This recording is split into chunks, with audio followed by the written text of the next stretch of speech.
Okay, so remember, everyone needs to have their cameras on, and I'm gonna see faces there. Some of you still can see who you are, to give you credit. But as many of you know, because we've been getting messages all morning, that Pivot Point Lab is down. Hopefully they should have that running up tonight, they're saying. But yeah, no one can get on. Even I try to get on and it says it's down for maintenance. So, you know, a lot of you probably tried and saw that. So just make sure that when you start your work that you're just texting your messages in that you're starting and letting us know when you finish to the 209-526-2040 number. That way everybody can get credit for that. So Miss Janie was telling me that she left off at 8.1, which would be for Cosmos chapter 8 on page 220 to 222. I'm not exactly sure which page that is. For Barbers, you guys are on page 8 in 104B.1. We can't pull up any slides because, like we said, Pivot Point website's down. So we're gonna have to go through this old school. Actually, not even that, because we have the board behind us. So she left off with design elements. Okay, there's 3 design elements that are there that you guys will hear a lot. And that is form, texture, and color. Okay, those are the 3 design elements. Those, you're gonna hear that through a lot of different chapters. And,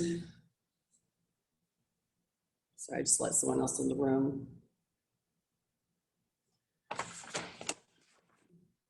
So everything that you look at in the world has these 3 elements, right? It all has form, it all has texture, it all has color, no matter what it is that you're looking at. So when we're talking about this form, okay, form, if we're gonna give you a definition of form is the 3D representation of shape, right? So what the heck does that mean? Anyone remember reading that? No? Okay, so form is a 3-dimensional representation of shape. It has length, width, and depth. So basically what that's telling you is if I have a picture of someone's hair, that is 2D, 2-dimensional, that is shape.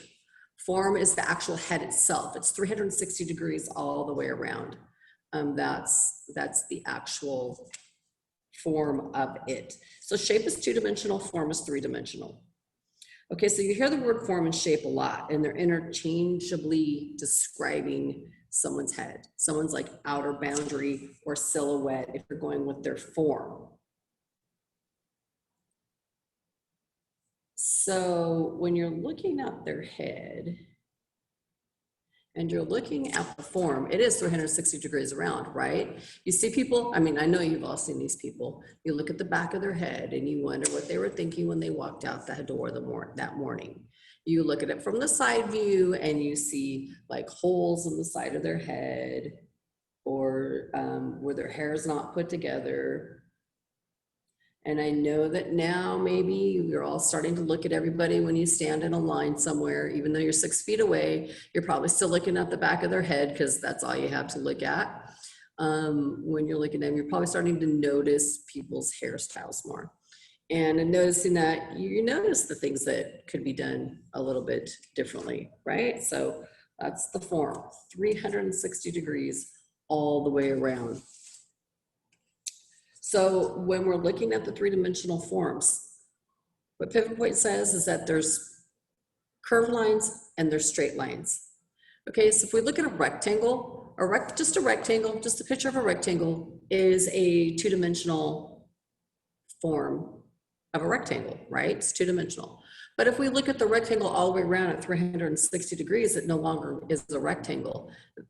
Then it becomes rectilinear. Judith, I don't know why you can't hear, my mic's on. Is Judith the only one having problems hearing? My volume's up all the way too. Yeah, is thumbs up if you can hear, thumbs down if you can't hear? Okay, so I don't know, Judith, I'm sorry. Sure. I just turned my volume up all the way too. Okay, something with the triangle. A triangle is a two-dimensional shape, a picture of a triangle. But if I have the whole triangle and I'm spinning it around, it's no longer a triangle, it's now triangular. Right? They play on words. But some of these words are going to be on a test. So you're going to have to kind of know the difference between what two-sided and three-sided or four-sided are. Okay, and then a circle, again, becomes curvilinear.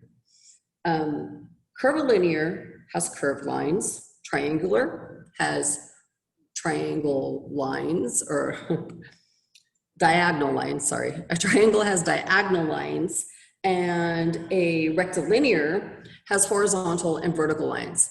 Okay, so what does this have to do with anything, right?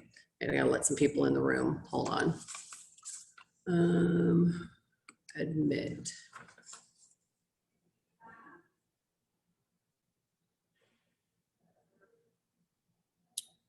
Okay.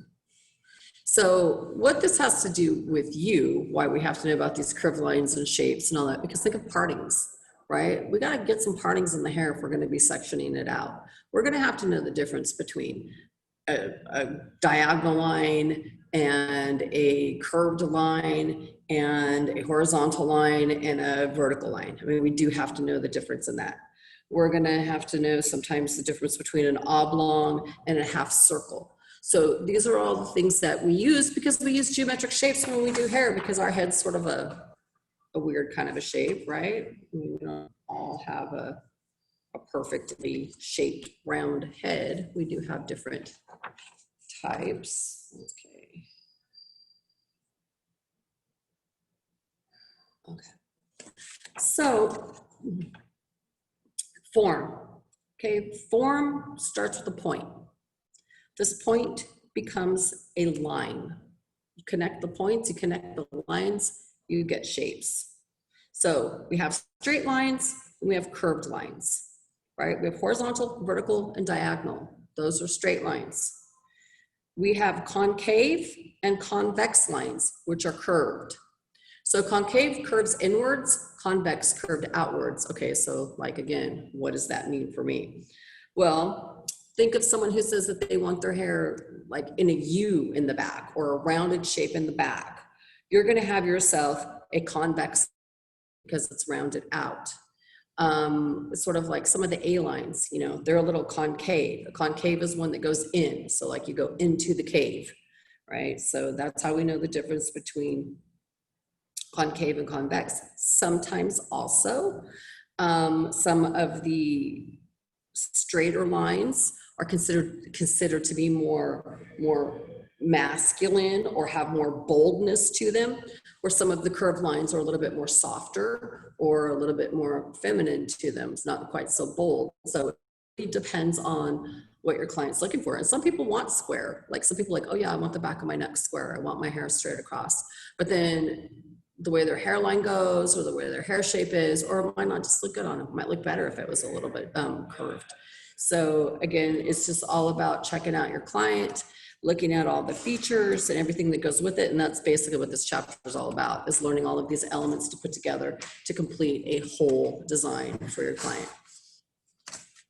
Okay, so there's this thing that Pivot Point has called and I can never say this word.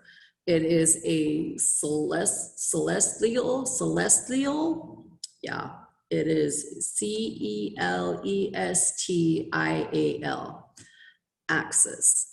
And what this thing does is it shows you straight lines and curved lines and diagonal lines and concave lines and convex lines and all of these different lines that help you figure out, you know, from one side to the other. Because, you know, those of you that have been doing stuff now, isn't it so much easier on one side than it is on the other? Right? It's always so much easier on one side than it is on the other. Wait till you start cutting, you're always gonna, if you're right-handed, your left side's always gonna be longer, or vice versa if you're left-handed. So there's ways around that to help you keep consistent on both sides. And it's just following the steps, it's following the procedure. And that's what's gonna give you the evenness on both sides. So Out of this whole thing with form, what you needed to know was two-dimensional representation is form, two-dimensional representation is shape, three-dimensional is form. And we have straight lines, curved lines, vertical lines, diagonal lines, horizontal lines. We have triangular shapes, we have square shapes, and we have round shapes. And yeah, that's about it out of that whole section. That was for form. Texture now is a whole other thing. When it comes to identifying texture, texture is the visual feel or the appearance of the hair. So some days your hair may be soft and smooth, and other days it may be curly or rough feeling, depending on how you wear it. Today my hair is straight and smooth, but some days it's curly and rougher feeling. So with these different textures, I always think of when someone says like coarse hair, right? We have coarse hair. I always think of like sheep's wool, sheep, you know, like a Brillo pad or something like that, one of those scrubber pads being kind of coarse. And then when you got really fine, I'm thinking of like silk, you know, how silky smooth some things feel. Did you guys ever see that movie? Zohan with his silky smooth movie. Anyways, it's pretty funny. So what they talk about with texture here is you have activated and you have unactivated. Okay, those are the two main words for texture.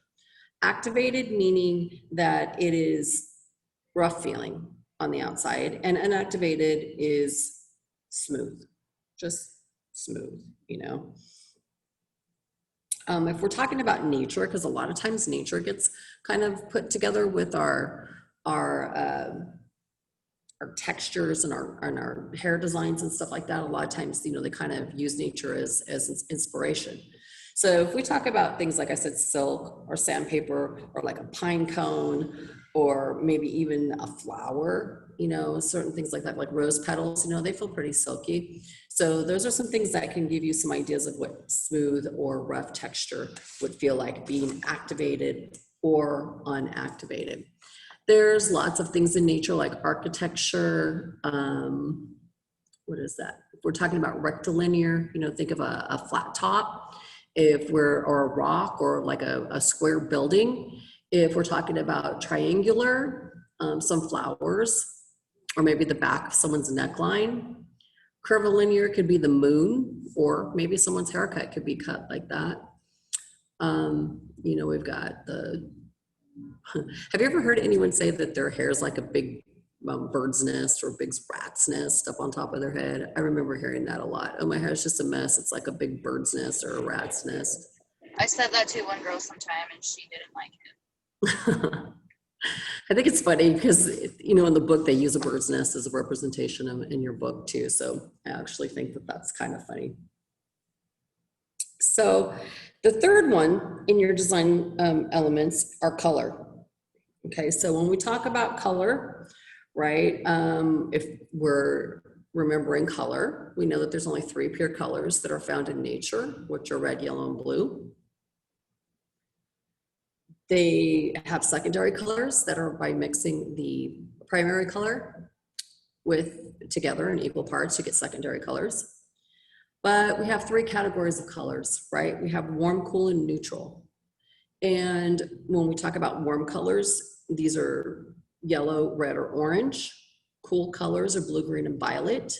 And neutral colors are the brown, the beige, the gray, you know, the neutral colors, right? Color and color patterns are infinite. I mean, if you can think it up and you can make it work, you can do it. So your possibilities are endless in color combinations, in hair placement with these color combinations.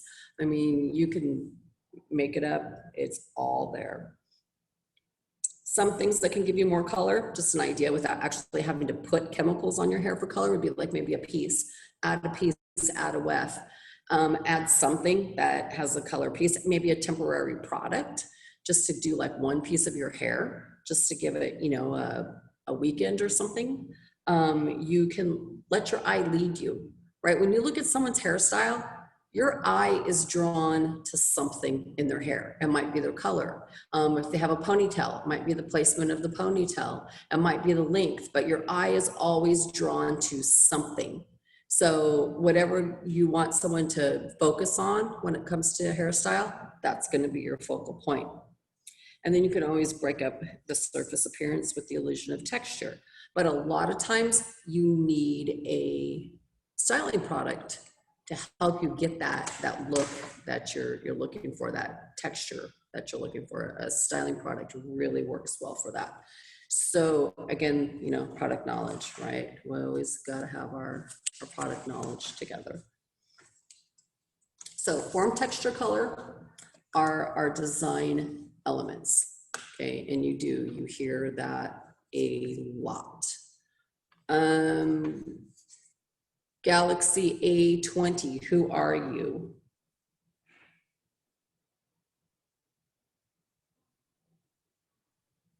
Okay, hello, Galaxy A20, who are you?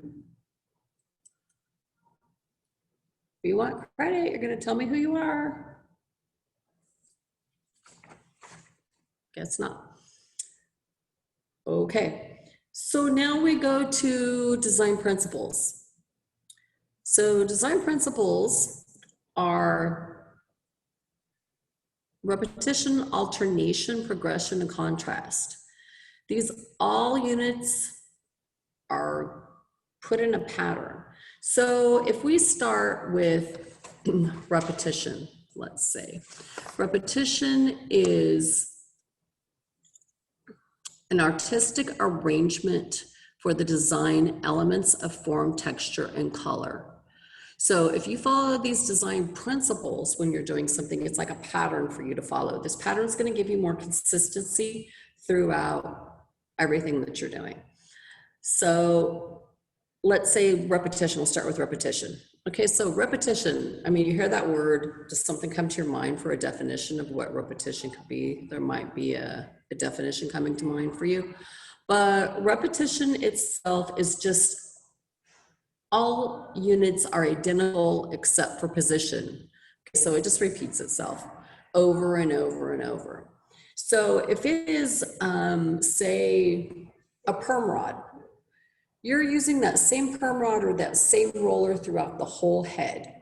Okay, the same color, the same size, the same everything. That's repetition. If you're using a curling iron, you're using the same amount of hair in each one of the curls, and you are curling it the same way throughout the whole head. If you're doing it in color, it is the exact same color all over the whole head. You know, you're not putting in highlights, you're not doing lowlights or anything, it's the exact same color. And that's repetition.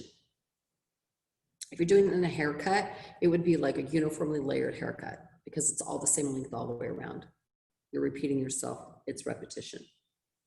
When you're in alternation, alternation is a sequential, can't say that word either, pattern where two or more units occur in a repeating pattern. So it's repeating itself, it's alternating itself. So if we're doing color, it would be like a highlight and a low light, or a highlight and a natural color. You know, every other one would be the highlight. If you're doing it in texture, it could be, let's say we're doing a perm. It could be like one white rod, one purple one, one white, one purple, one white, one purple, and you just alternate that all the way through the whole head. If you're doing it in a haircut, it would be more like using the thinning shears because it's like cutting out every other hair. That would be more in a haircut. If you're doing it in numbers, it would be like 1, 2, 1, 2, 1, 2, 1, 2, 1, 2. Okay, and the repetition, if you're doing the repetition in numbers, it would be all like 1, 1, 1, 1, 1, 1, 1.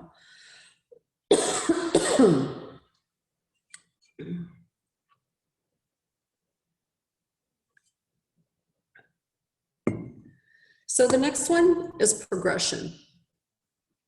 Progression is all units are similar yet gradually change proportionately and in a ascending or descending scale. Okay, so what does that mean?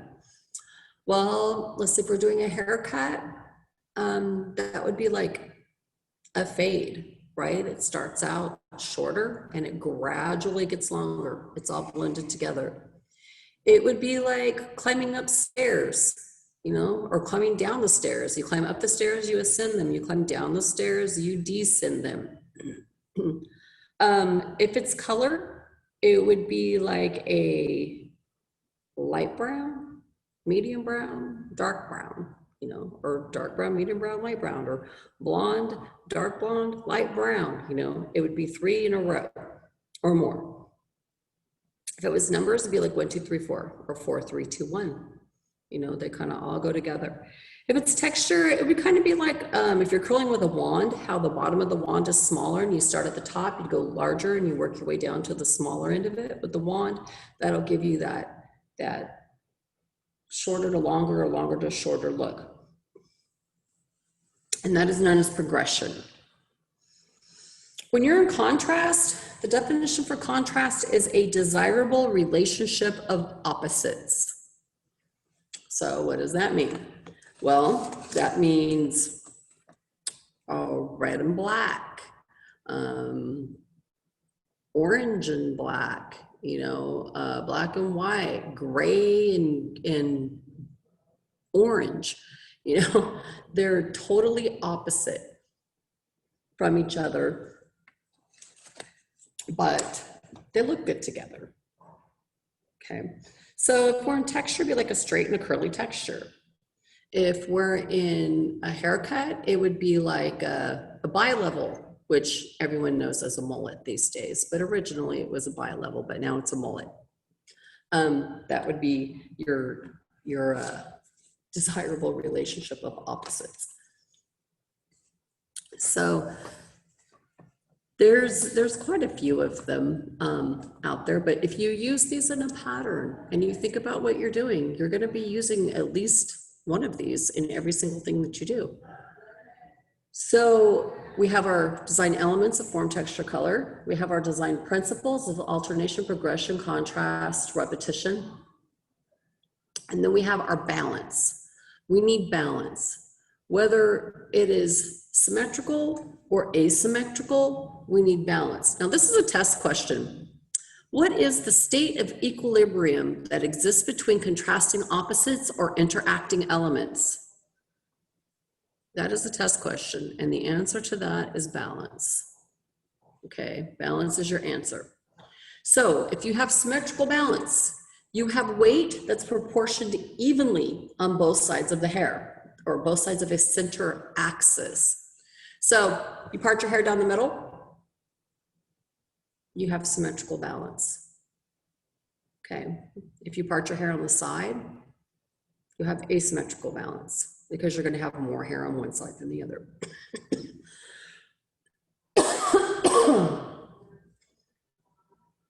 So if you're asymmetrical, your weight is positioned unequally from a center axis. Just creates a sense of more movement. It creates a sense of more drama in the hair than just parted straight down the center. So when you're creating and adapting as a designer, you have to have a process by which you put your designs in motion. And these are the steps that we're giving you guys. So first of all, you figure out your form, texture, color. You figure out what principle you're going to be using, whether it's contrast, progression, alternation, whatever you're doing with that. And then you got to figure out where you want the balance to be or a focal point, because the balance is pretty much going to be your focal point when you work through that. You want to analyze what you're already looking at on someone's hair, and then you want to visualize the new design, the new haircut, whatever you're doing, and then you got to organize this plan. So this is why we're giving you all these steps right here, so that you can organize this plan and get things going, that you're going to need, right? So I know some of you are taking before and after pictures, so you can see the difference, what you're doing, but we want to be able to know that we are creating this design and creating our form that we're going to be working with. Okay, so now we're going to talk about these crazy body proportions. So barbers, we're going to pop over to you in It is going to be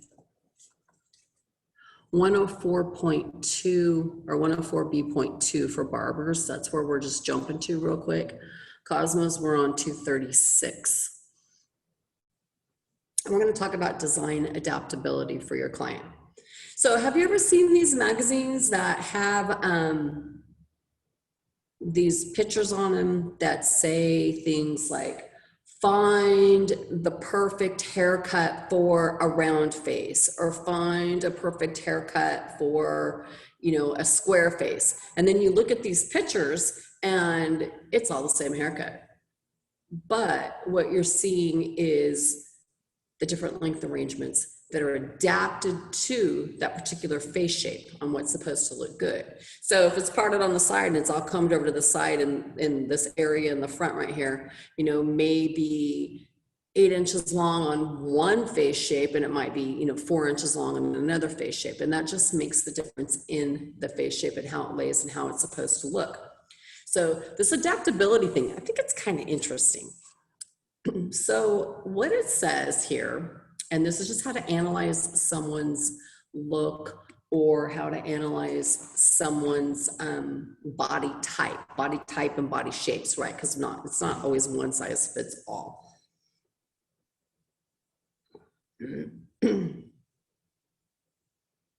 So what they're saying is, if you're gonna measure your head to your body, the head of a woman is 1/7 of her height. So take your height, right, divided by 7, checking your head measurement. I even have a tape measure here to see if this is true, although I don't even know what I'm doing because I can't really do it to yourself very easily. How many inches is your head?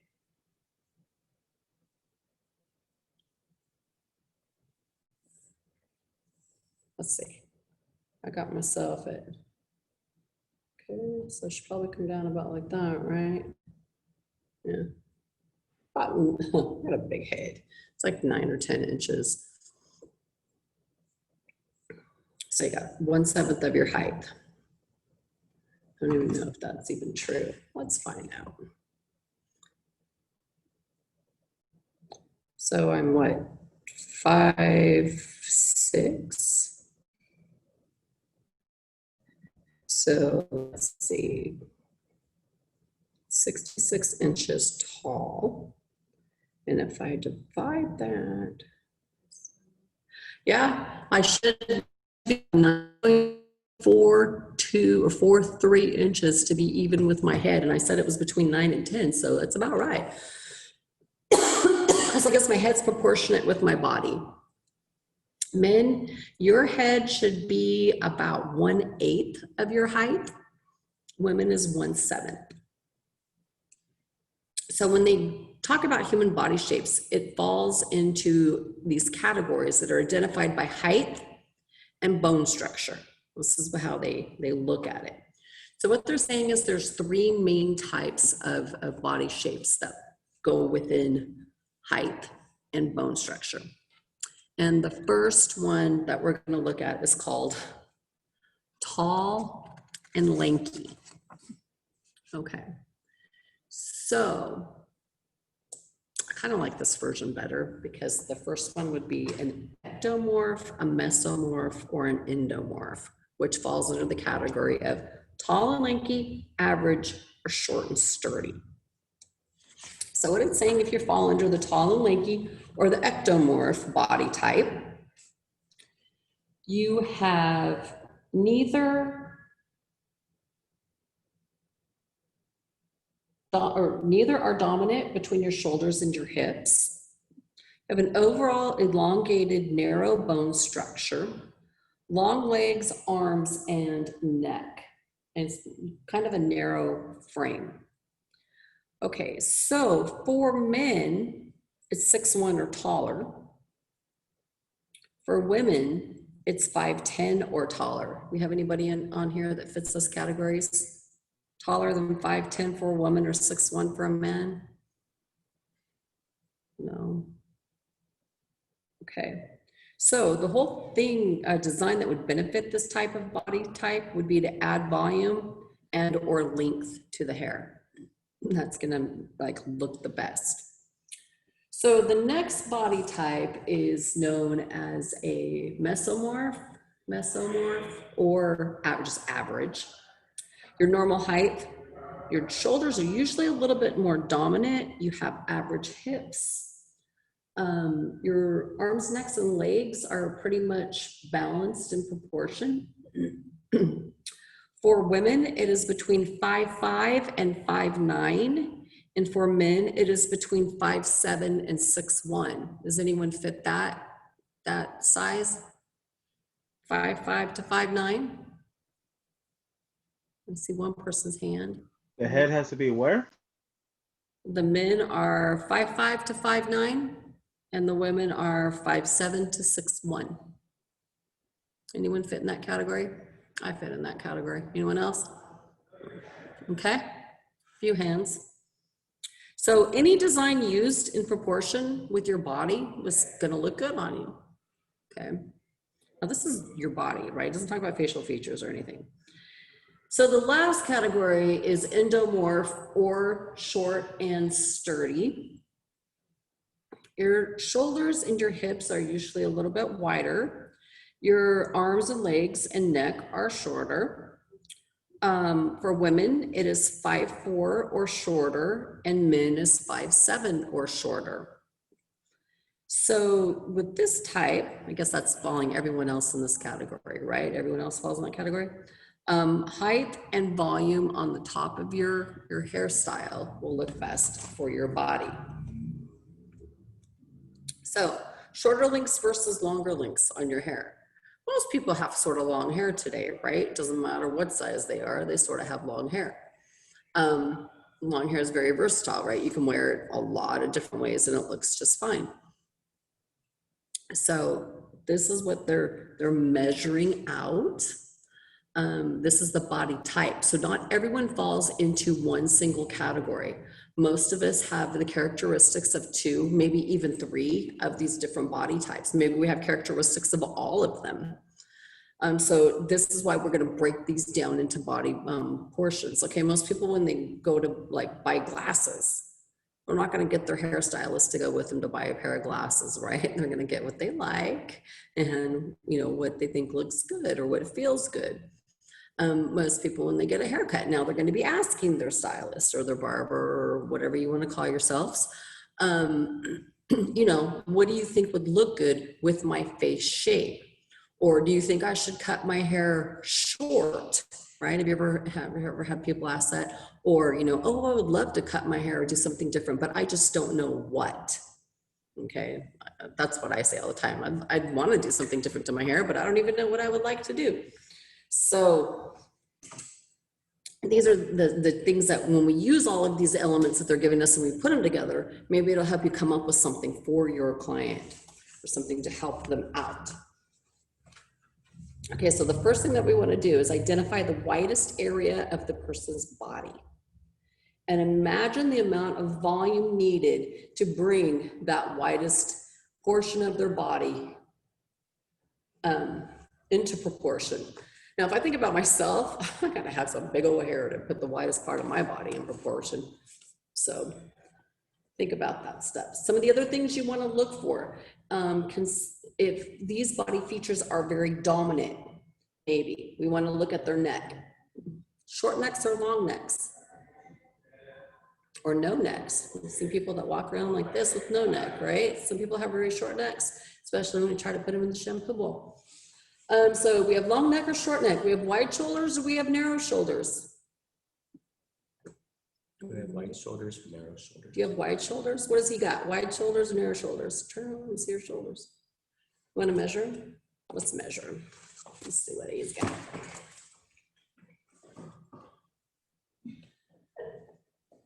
Turn around.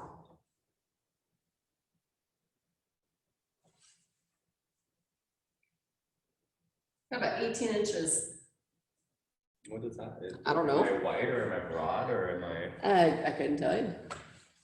It just says, if you have wide shoulders, a narrow design line in the back, a narrow or steep V shape. You know what? You kind of have a V shape on your neck. If you have narrow shoulders, a horizontal line or an A shape in the back. So in other words, if you're doing someone's back of their hair, you're gonna put it in a V or you're gonna put it in a, what would an A? That would be a V and an A would kind of be the same, right? Upside down A. Right? Upside down V, upside down A.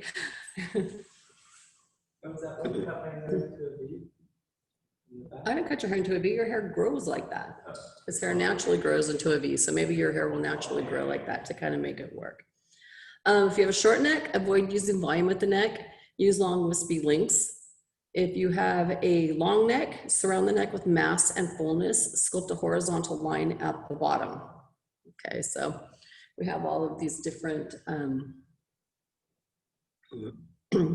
neck shapes. So then we go into analyzing the face. So this one's kind of fun because, of course, when we're looking at the face and we're going to be doing hair, we definitely want to look at bone structure. We definitely want to look at hairlines.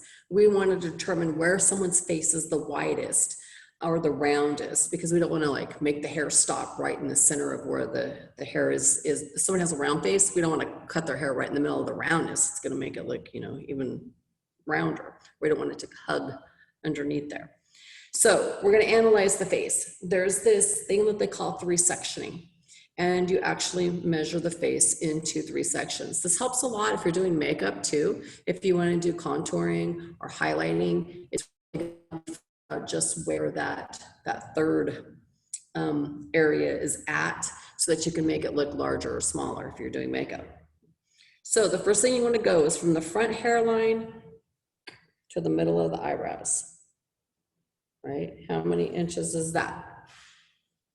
Then the next thing that you want to do is go from the nose or the middle of the eyebrows to the tip of the nose. Those are my eyebrows. Okay, so far I'm pretty good. Then you want to go from the tip of the nose to the tip of your chin. My chin's a little bit longer than that. It's about 3 inches. If you are actually considered harmoniously proportioned, if it's equal in length. I don't think I've ever seen anyone be equal in length. Everyone's always off a little bit somewhere. If you are more than 1/2 inch between sections, it is not considered harmonious. Hair designs and makeup can be used to create the illusion of balance. And that's where your highlighting and contouring will come in.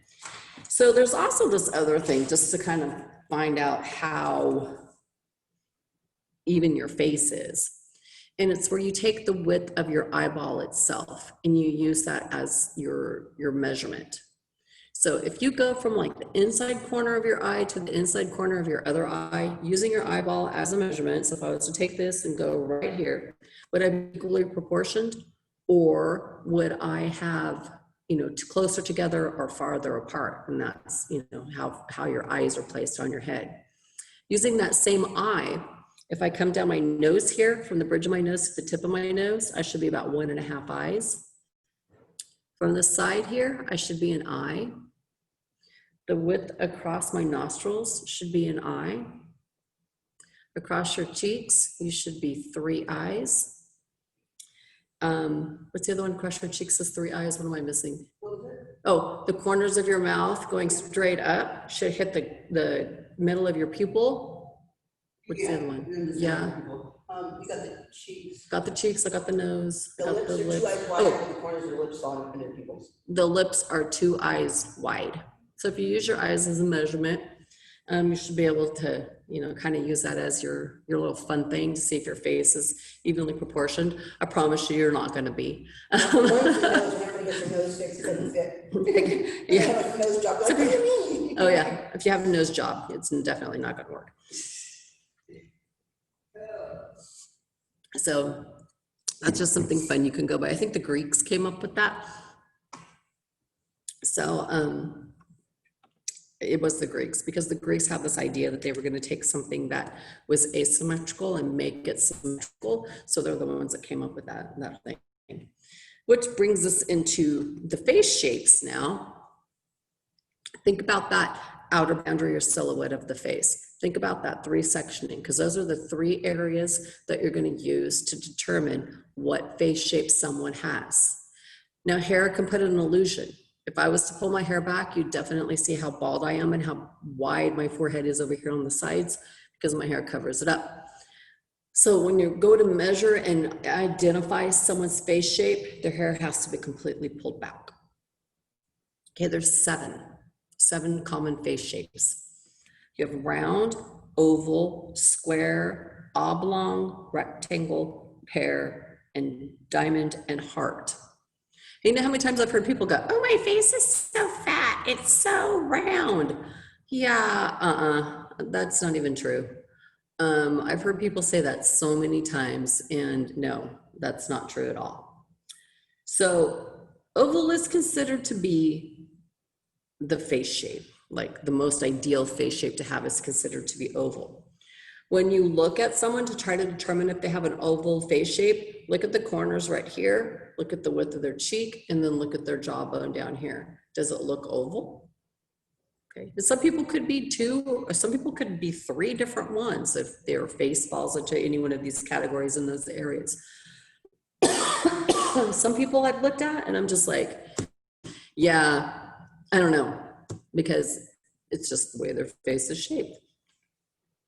But usually people are more leaning towards one face shape than another one. But oval is considered to be rounded, long and narrow rather than short and wide. There's no dominant area on an oval face shape.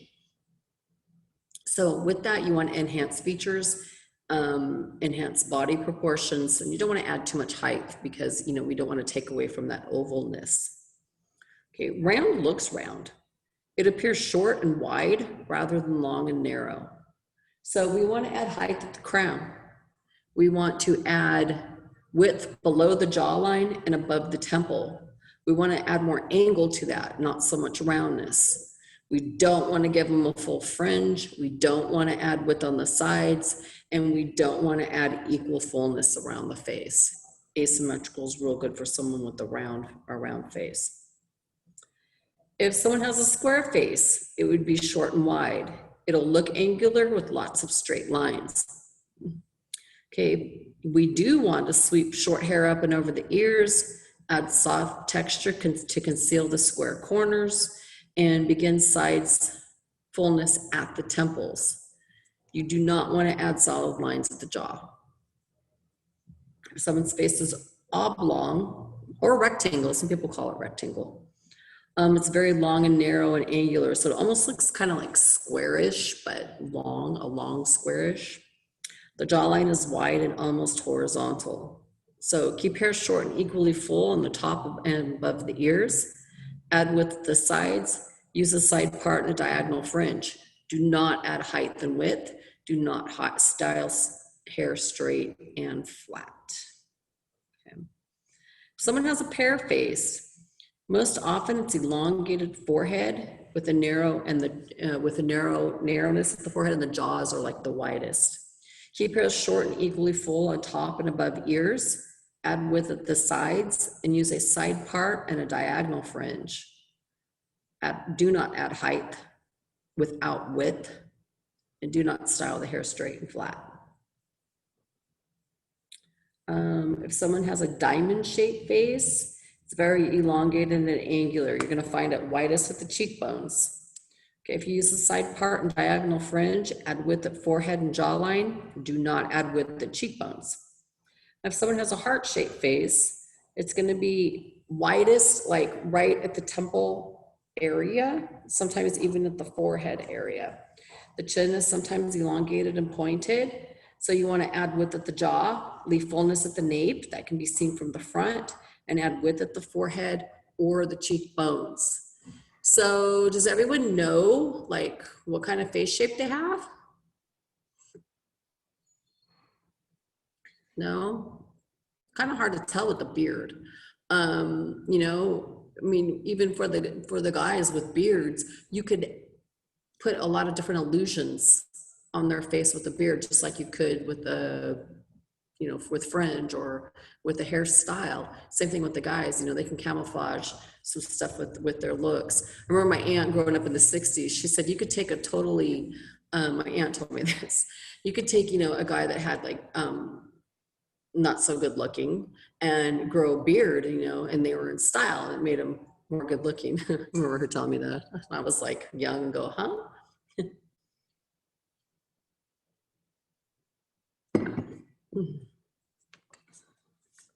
So along with the face shapes, we want to look at the profile, which is, actually, I'm going to stop on the profile. I'm going to go back to the face shapes. So when you're analyzing for, let's say, a haircut, because that's what we're going to go into at 2 o'clock is haircuts. So when we're analyzing the face, let's say for a haircut, you know, not only are we going to look at the shape of the face, but we're going to look at the hairline. We're going to look at maybe where cowlicks or whorls are at. We're going to look at the growth patterns. We're going to look at all of these different things, but that wouldn't only be for a haircut. That would be for a hairstyle. That would be for a hair color, because we have to analyze all of these things before we start anything. So right now, yeah, it seems like a lot of stuff that you have to look at, and it seems like a lot of stuff that you have to remember just to do someone's hair.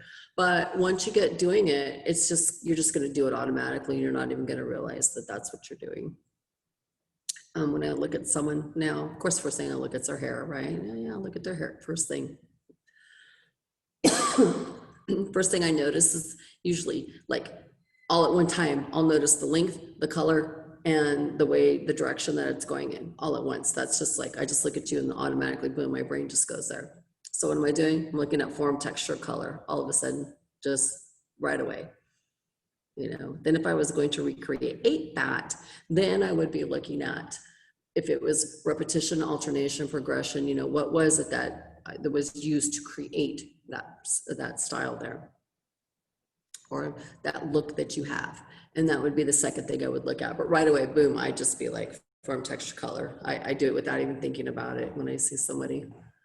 So those are some of the different ways that you can just start to analyze it, but get used to it. You know, when you go to, I mean, I know you can't go anywhere really right now, but I mean, when you're standing in that 6 foot apart away from the next person, you know, look at their hair, look and see if it's balanced, look and see if it's, you know, got straight, activated, unactivated, you know, check it out and see what you see.